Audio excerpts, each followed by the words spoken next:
Russia has conducted major airstrikes on rebels in Syria in support of the Syrian army and its ally President Bashar al-Assad.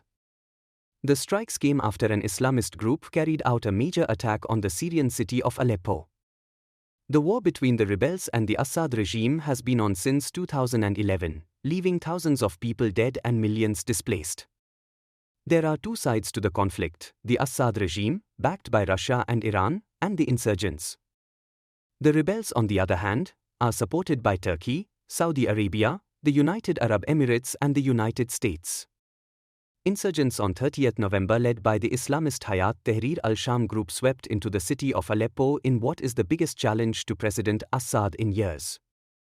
Hayat Tahrir al-Sham, or HTS, previously known as the Nusra Front, is designated a terrorist group by the US, Russia, Turkey and other states. Aleppo had been firmly held by the government since a 2016 victory there, one of the war's major turning points, when Russian-backed Syrian forces besieged and laid waste to rebel-held eastern areas of what had been the country's largest city. Acknowledging the rebel advance, the Syrian army command said insurgents had entered much of Aleppo.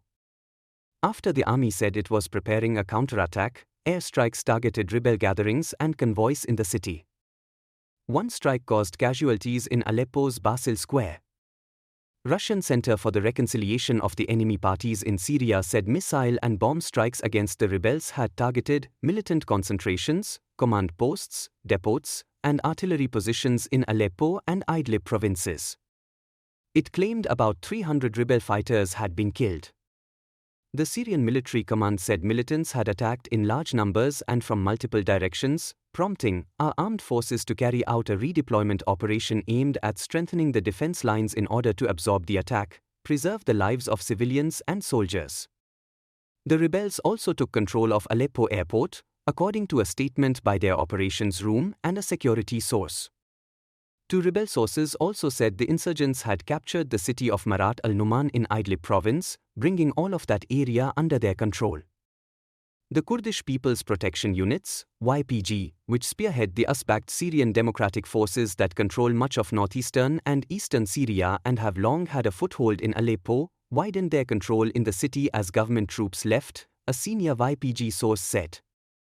The fighting revives the long-simmering Syrian conflict as the wider region is roiled by wars in Gaza and Lebanon, where a truce between Israel and the Iran-backed Lebanese group Hezbollah took effect on Wednesday.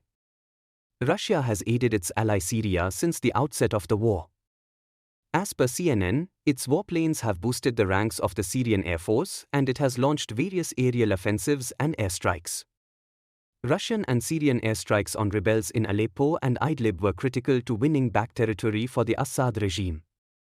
As per Carnegie Endowment, though Russia committed around 5,000 troops to serving in Syria. While not a huge contingent, these troops provided support to the Syrian armed forces and aided them with supplies.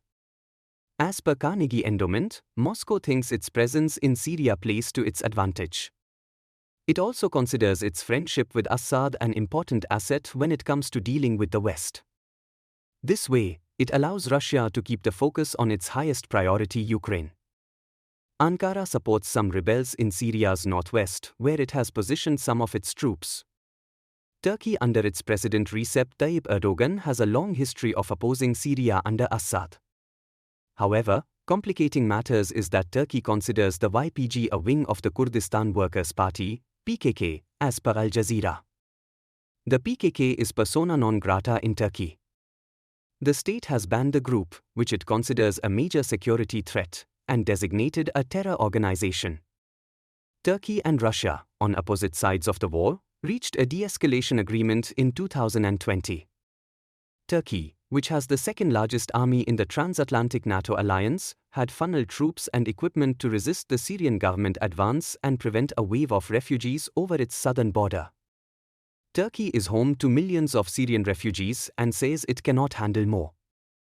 But there were indications earlier this year that Turkey may be looking to engage with Assad. Erdoğan had spoken of keeping an open mind earlier this year. Russian Foreign Minister Sergei Lavrov called his Turkish counterpart, Hakan Fidan, discussing Syria.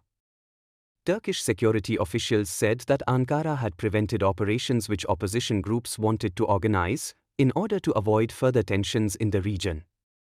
Iranian Foreign Minister Abbas Araghchi told Lavrov in a phone call that the rebel attacks were part of an Israeli plan to destabilize the region.